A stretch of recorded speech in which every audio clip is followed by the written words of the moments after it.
left wondering if we gave all we could give, if we were all we could be. Just waking up. We've all got our broken dreams and insecurities, but this love that's in our veins keeps changing everything. We're waking up. Love is in our veins, it's in our blood. Running wild and free, we're waking up. We all wanna feel human, we all need to be loved. Oh, love is in our veins, it's in our blood.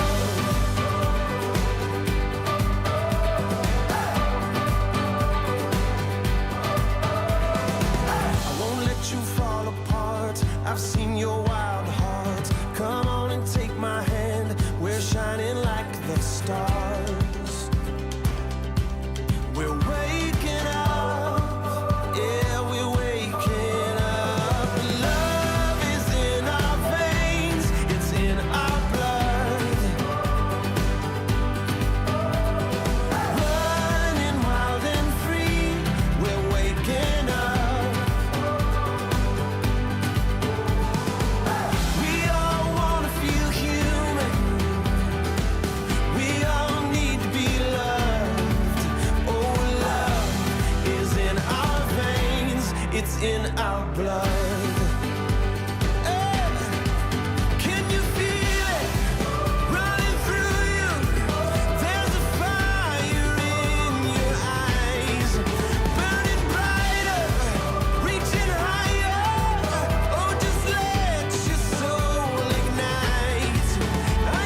in our blood.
Good morning and welcome to LifeWire's Hope Grows Here virtual breakfast.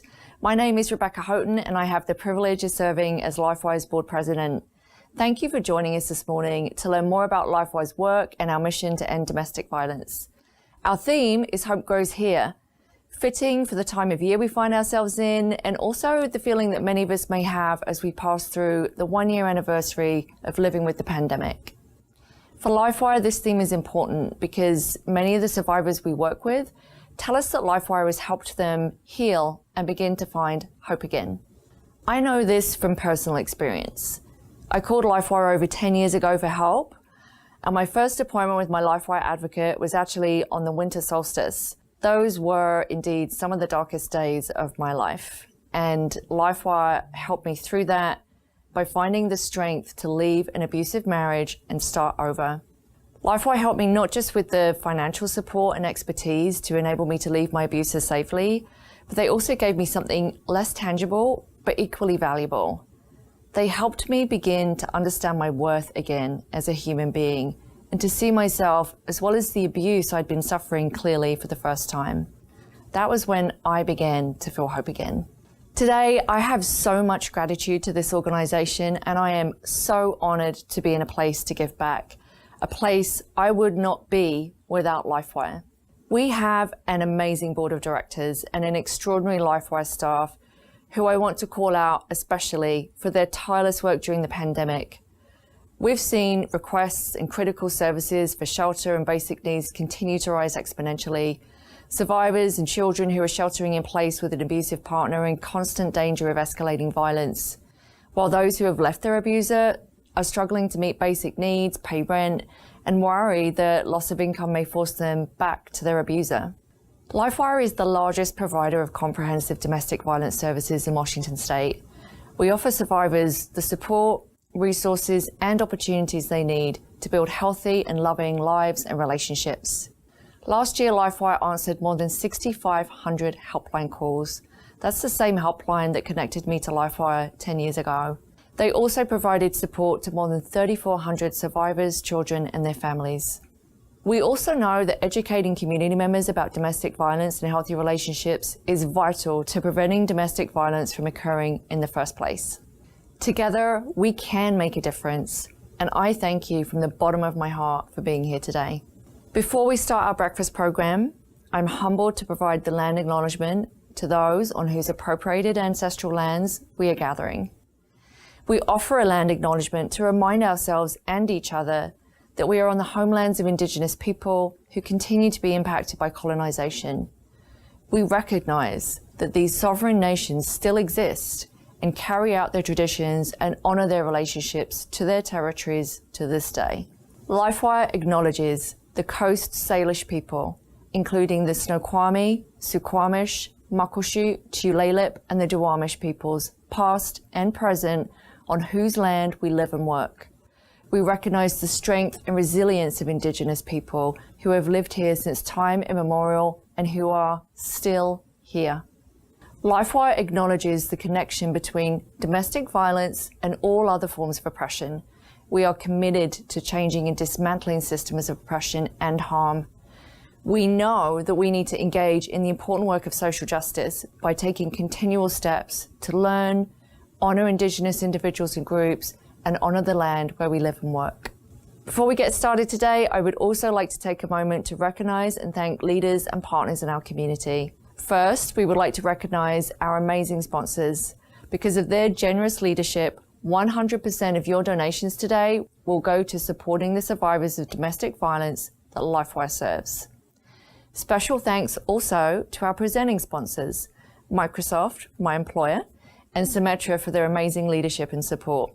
Also, we want to thank our premier sponsors, Overlake Medical Center and Clinics and Vulcan Inc. All of our sponsors are being displayed on your screen right now.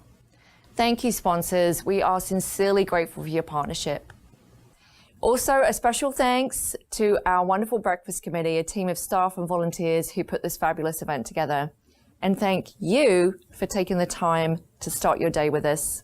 Without further ado, please join me in welcoming our fabulous MC for today, LifeWire board member and host of 710 ESPN's Brock and Salk podcast, Mike Salk. Thank you, Rebecca. What a nice intro, and thank you for sharing your powerful story of how LifeWire was there for you. I want to also thank you for chairing the board of directors to help other survivors in need of LifeWire services. We joined the board together, and here you are as the chair. It's amazing. I welcome everyone to the Hope Grows Here virtual breakfast. As Rebecca said, I'm Mike Salk of the Brock and Salk Show on 710 ESPN Seattle and 710sports.com. What you may not know is that I've also served on the LifeWire board of directors for the last few years, and I'm just honored to be a host here this morning. We are broadcasting from the Live Oak studio in beautiful Seattle. Beautiful day today as we are enjoying a little early summer, and we're thrilled that you are joining us bright and very early to support LifeWire. You're joining an amazing crowd of distinguished leaders, honored guests, and dear friends, all with us this morning to hear about LifeWire's work and to help us raise funds to support our mission to end domestic violence. Now, there's two ways you can support LifeWire today. Number one, super simple, give a generous gift. Give a generous gift. That's number one. Number two, join the LifeWire Giving Society or renew your membership in it, and your gift will be matched up to $100,000. Sabrina Coleman, who's on our board of directors, will give some details a little bit later in the program on that. Now, your presence here today makes a powerful difference. By supporting LifeWire, you can change lives, give hope, and play a profound role in our life-saving work. All right, next, I'd like to introduce LifeWire's Executive Director, Rachel Krinsky, and Washington State Senator Manka Dhingra. They'll share the impact of domestic violence over the past year and the remarkable work that LifeWire is doing to meet the extraordinary need for domestic violence services to keep survivors and children safe during the pandemic. I'm just so pleased that you're here with us this morning, Senator Dhingra, and I'd love if you'd share a little bit about what got you interested in the first place in supporting survivors and how you're connected to LifeWire. Thank you so much for having me. It is such a pleasure for me to be here. I got interested in working on domestic violence issues when I was in college. It started off with me volunteering at a place called the National Clearinghouse on Marital and Date Rape, where I learned about domestic violence and, reflected back on an aunt of mine who had actually had domestic violence. And then when I moved here for law school, I continued working in the domestic violence arena as an advocate. I did cultural competency training in the beginning for a lot of domestic violence organizations. And so it's something that I'm very passionate about. I think we really have to make sure that we are helping mostly women, especially women, because we know they do make up the vast majority of survivors. But I do have an interesting connection to my political career and LifeWire. When I announced I was running for office, my team had told me that they just sent the information out to the press and that I should stand by my phone, because this was the first election after our national election, and my race had the opportunity to flip our state senate.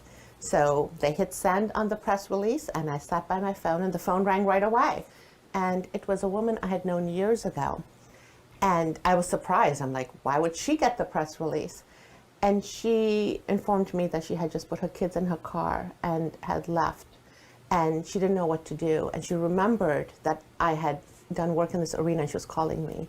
So I spent an hour safety planning with her, developing a plan, and then I referred her to LifeWire. And you guys swooped in and gave her housing and helped her in her journey. So my political career starts with you guys. What a wonderful story. Thank you so much for sharing that. That is a really great segue to the next question I wanted to talk with you about, which is that this last year has been so particularly difficult for survivors of domestic violence, and I think most people know about that by now, that sheltering in place with an abusive partner is a terrifying, dangerous situation. And also for survivors who have fled domestic violence and who may have been staying safe by moving from place to place, having to shelter in place and stay put has made them extra vulnerable. And one of the ways that we have seen that show up at LifeWire is in an exponential increase in requests for domestic violence protection orders, both from those living with abusive partners and from those who have fled. And I know that you've done a tremendous amount of work in the legislature and in your practice in trying to make domestic violence protection orders more accessible and easier for people to get, and that you've supported some work from the governor recently on that topic. Could you talk about that a little bit? Absolutely. When COVID hit and we had the stay-home order, that is something I thought of right away. I'm like, what about the people in abusive relationships, our children, our vulnerable adults? Because they, in essence, are trapped with their abusers. I was very glad to see the governor's proclamation that made it easier for survivors to access the courts if they wish, get those protection orders, with us changing the manner in which survivors can seek protection orders. We were actually making our system more effective. And so that started the planning for this big protection order bill. That is going to make such a huge difference for survivors. LifeWire helped folks with more than twice as many protection orders last year than we have in any other year, and we actually just added an additional legal advocate because the legal needs have grown so much in the past year. If there's one thing that we have struggled to meet, it is the need for affordable housing for survivors. We talk to survivors almost every day. Our advocates talk to survivors who are making this terrible decision where they would like to leave an abusive situation, but they have nowhere to go. 98% of all survivors of domestic violence experience financial abuse, which means that they may not have any financial resources or access to financial resources or access to their paperwork. We know that there are also things happening in the legislature, and we know that access to affordable housing is one of the most critical things. What would you like to say about that? You know, you bring up such a good point, because when you talk to the general community about domestic violence, they think of physical abuse. And it's so important to make sure they understand there is so much different kinds of abuse. And the financial stuff that you mentioned, and you talk about like coercive control, all of those issues go into play. And so making sure you're helping a survivor means that the survivor can get access to housing, can get access to childcare, can actually have a workplace that understands what is going on and makes accommodation accordingly. So we're actually working on all aspects of that. We have a committee that's dedicated to housing and affordability in the Senate. And we're really ensuring that we are putting in resources for the local cities and the counties to be able to provide housing. And it's heartbreaking that you had to turn people away. We should not be a state or a community that turns people away when they need help. And when you talk about helping families and children, you're talking about generational abuse, right? You're helping to break that cycle so the next generation doesn't see it. And that is such critical work. And thank you for everything that you're doing to help families and survivors. The survivors who face the greatest barriers to safety and the survivors who are most likely to not be able to get housing and to not be able to get services are the ones who face other marginalizations, including BIPOC survivors. And for those unfamiliar with the term BIPOC, that means Black, Indigenous, and people of color. Two examples of that are that Black women and Black non-binary survivors face the highest rates of domestic violence, and as you well know from your work, immigrant survivors are often threatened in special ways. Abusers will use immigration status, threat of deportation and removal of children as ways to control partners who don't have documentation status, and these are issues that we see often at LifeWire. This year has been especially hard on BIPOC survivors. The murder of George Floyd, the disproportionate death rates for Black and Latinx folks with the pandemic, the recent elevation of awareness, and the long-time ongoing issues of Asian hate and Asian hate crimes, all of these have had disproportionate impact on survivors of color. And I just would love to hear what you have to share about those issues. Oh my God, I have so much to share about those issues. One of the things that I'm very proud of, last session, I actually had a bill that helped create the Office of Equity in the state of Washington. It's the first ever statewide Office of Equity. And it's just so timely because you have to take a look at the systemic and institutional racism and barriers that exist in our society. And so you have to take a look at how we as a government are showing up for people. What are our internal procedures that are actually continuing to perpetrate racism in our society? So we're definitely having a larger, bigger conversation about that, but also taking a look at how it's impacting people on an everyday basis. We have had an incredible session in terms of police accountability bills, criminal justice reform. We're very serious about this. We know we have a lot more work to do, but we invite you, Senator Dhingra, and everyone who's our guest to join us in this journey. And like you said, this is exactly what it is. You yourself, I myself, have to show up as an anti-racist. And that does not mean relying on someone else to do the work. Each and every one of us has to do that work internally and then show up in that way. So I am so excited to hear about everything you guys are doing, and that is why I think you're such a fabulous organization. Well, thank you. And that's the last thing I want to say is that LifeWire does not and cannot do this work alone, and it takes all of our supporters and all of our partners to wrap around the survivors that we serve. So thank you so much for being with us today, and thank you so much to all of our supporters, to all of you for being with us today to do this critical work to support survivors and their families. Thank you. It was such a pleasure to have this conversation and be here to support LifeWire. Thank you, Rachel. Thank you, Senator Dhingra, for your inspiring work to end domestic violence, protect survivors and families, and create a world where every person lives in a safe environment, free from oppression, and with the opportunity to thrive. Now, LifeWire is a lifeline, offering compassionate services, safe housing, and hope to survivors and children when they need it most. It's fun, by the way, just sitting here. I'm getting to watch the numbers go up, so thank you to everybody who is donating. Am I allowed to say the number we're at right now? I am, right? We're at $98,726, so getting real close to that $100,000 mark. Oh, we're just about there, so please keep it coming. Really appreciate it. All right, next, my honor here is to welcome Tanya. She is a LifeWire survivor, and she'll share her story. With the help of LifeWire, Tanya found the strength and courage to end the domestic violence in her life and create a brighter future for her and her daughter. Please join me in welcoming Tanya. After last 2 years, I've been through a hard situation, and I had to survive every single day. So each day I had to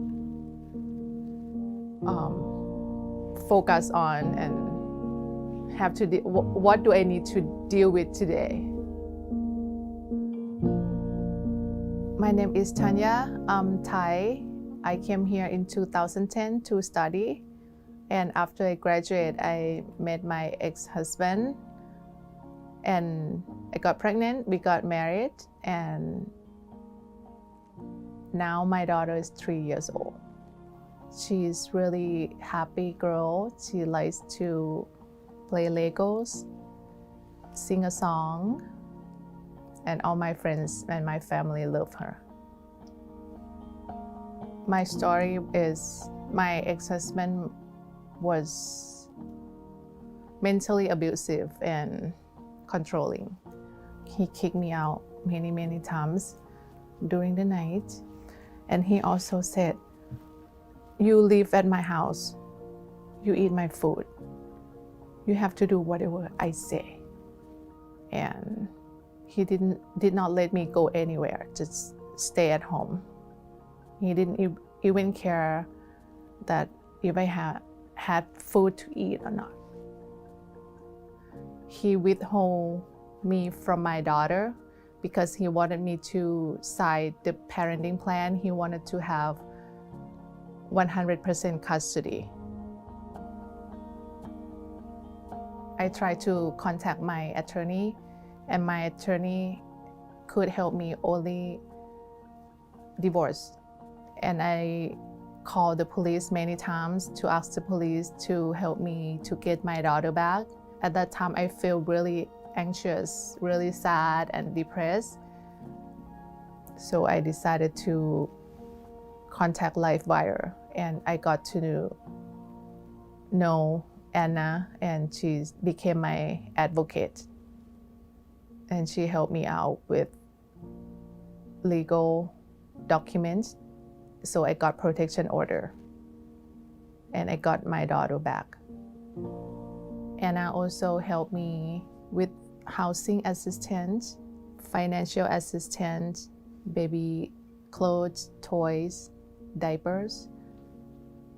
I got to know Anna, and she always be there for me whenever I needed help and support. And I really appreciate her and LifeWire.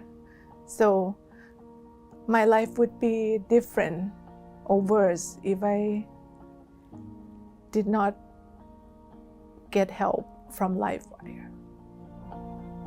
So now I work as a marketing assistant, and I also take computer coding online classes because I would like to have a better job and be independent and take good care of me and my daughter.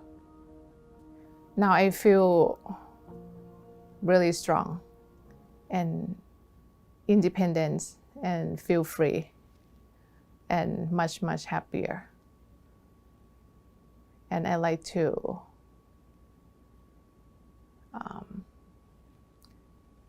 encourage domestic violence victim to be strong and get out of unhealthy relationship. And you never be alone. Yes. Thank you.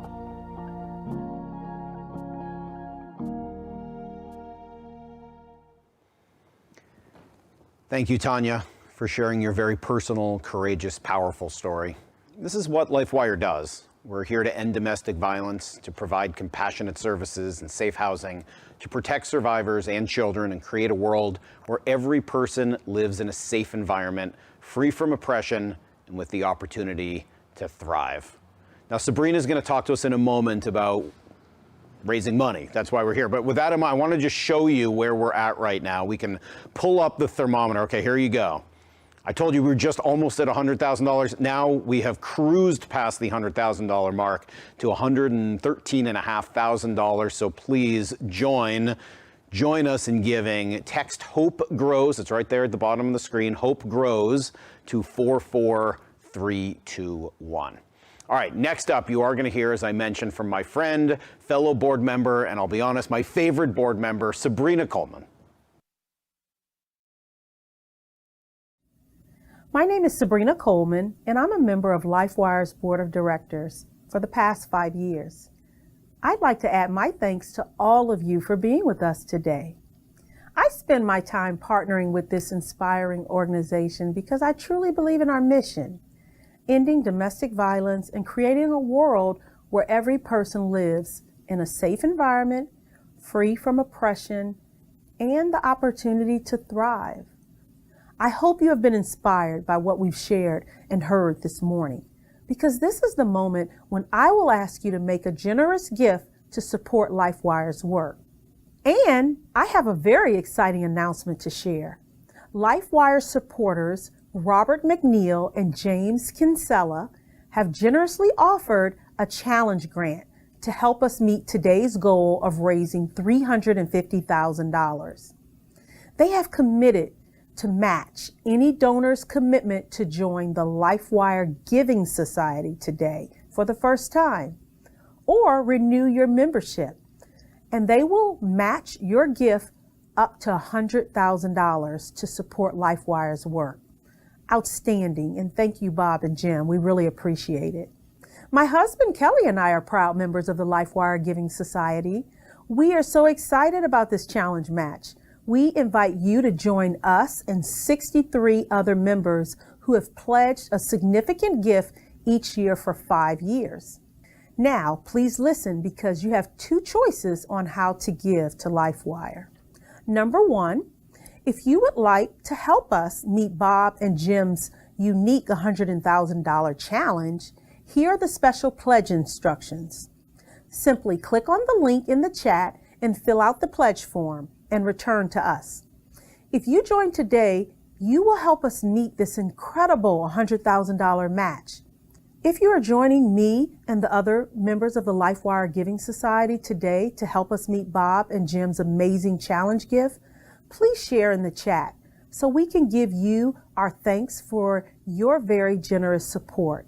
I'm excited to say that Kelly and I will be re-upping our LifeWire Giving Society contribution in order to take advantage of this unique opportunity. Another way to give, number 2, is if you would just like to make a one-time generous gift today.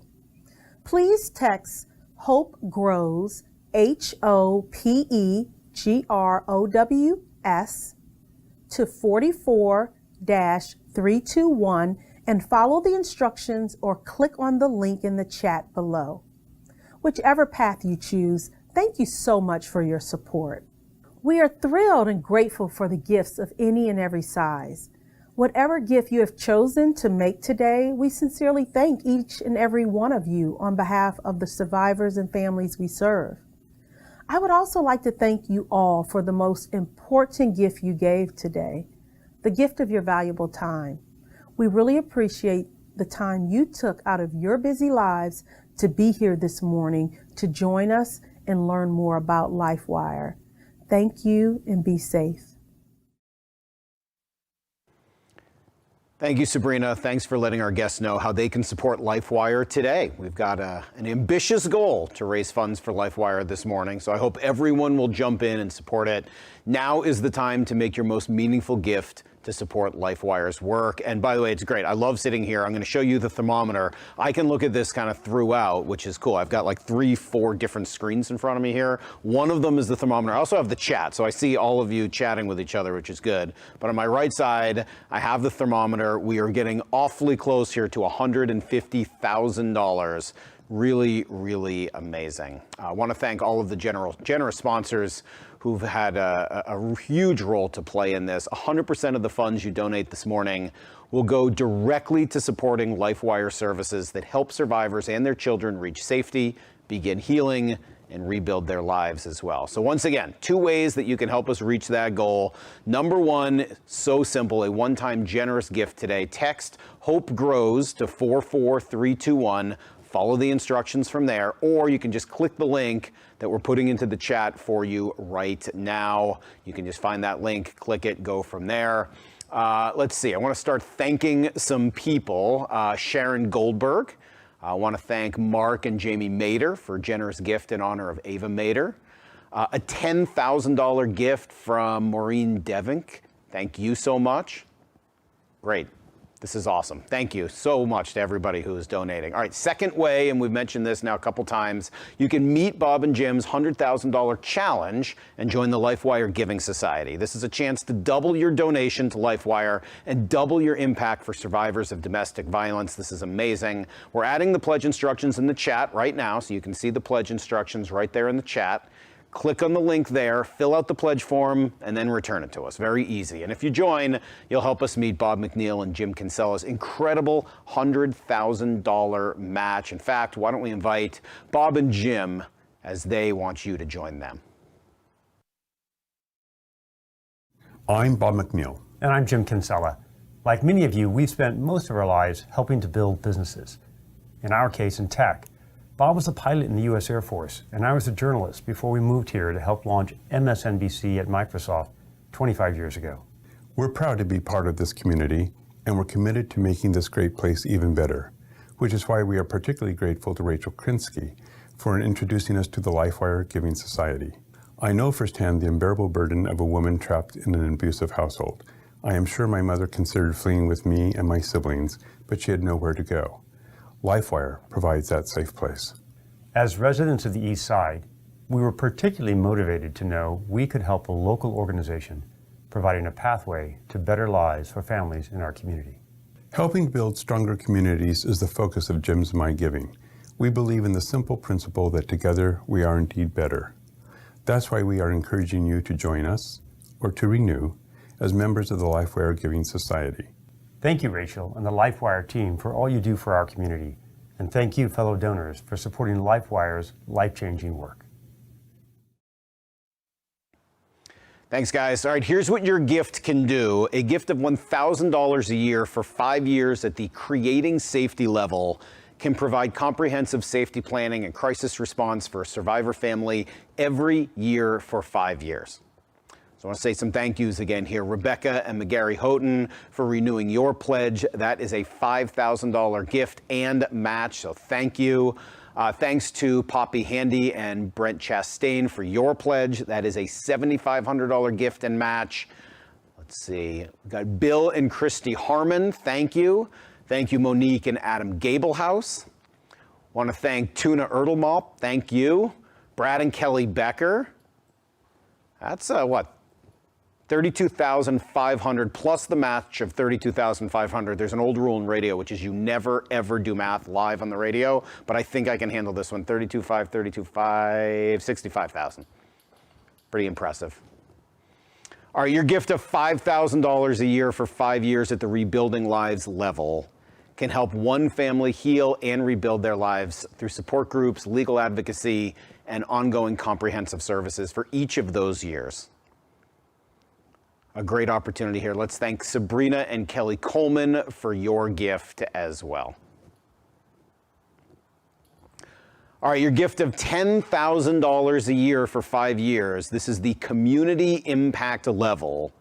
This will affect deep change in our community. For example, by providing twice monthly healthy relationship trainings for high school students, or by supporting a survivor family in need of housing for each of the next 5 years.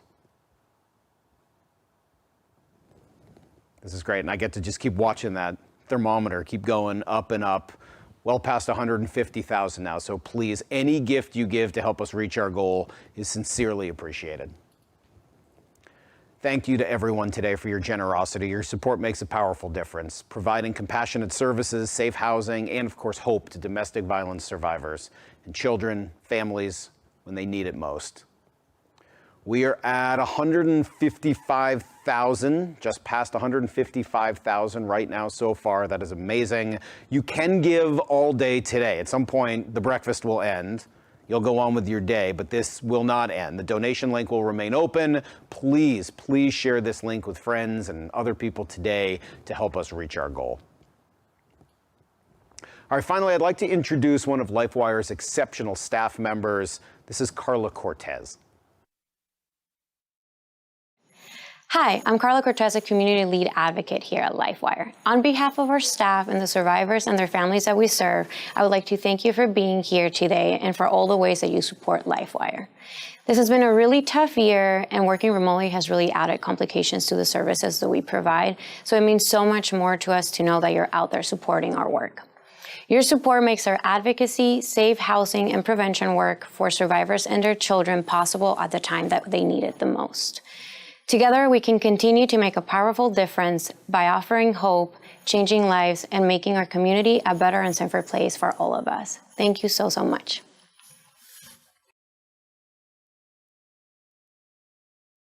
Can make such a powerful difference. Thank you to everybody this morning for your wonderful support of LifeWire and for taking the time out of your day to join us. We're over 156,000. I know that that does not include some of the matches there as well. So please kick that number up. Let's get over 200,000 quickly this morning and all the way to that goal of $325,000. Thank you to everybody for joining us. We are sincerely grateful. Have a great day.